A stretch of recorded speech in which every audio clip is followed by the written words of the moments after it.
Bharatiya Janata party social media अध्यक्ष धुळे महानगर। काल प्रभाग क्रमांक 16 मध्ये जो काही प्रकार घडला आहे, विरोधकांचे आरोप होते की 16 नंबर प्रभागातील उमेदवार पैसे वाटप करतायत म्हणून, पण हा अत्यंत खोटा आणि चुकीचा आरोप आहे। यासाठी मी तुमच्यासमोर आलो आहे आणि आम्ही भारतीय जनता पार्टी कार्यालयात भारतीय जनता पार्टीच्या माध्यमातून धुळे शहरात जो विकास कामं झाले ते 16 नंबर प्रभागातील लोकांना विकास कामे आम्ही सांगण्यासाठी गेलो होतो। त्या ठिकाणी मतदान करा म्हणून प्रोत्साहित करत होते आमचे काही लोक।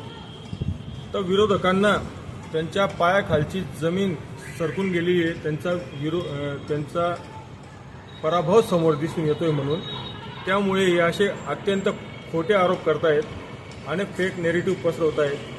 पण भारतीय जनता पार्टीचा प्रत्येक कार्यकर्त्याला माहिती आहे, भारतीय जनता पार्टी ही फक्त आणि फक्त विकास कामांवर आहे। लोकांनाही माहिती आहे, धुळेकर जनतेंना, की विकास कामांच्या जोरावर भारतीय जनता पार्टीचा प्रत्येक उमेदवार निवडून येणार आहे। विरोधकांचा हे खोटे आरोप करून फेक नेरेटिव्ह पसरवून काही उपयोग होणार नाहीये।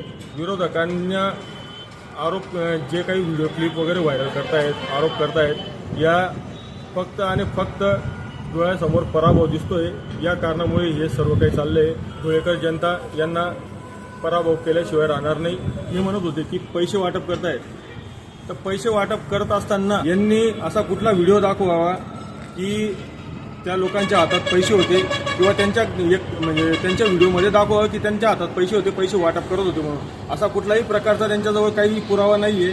फक्त खोटे आरोप करायचे, खोटे आरोपांना काही फरक पडत नाही। लोक म्हणजे ते मतदार जनजागृतीसाठी आलेले लोक आहेत।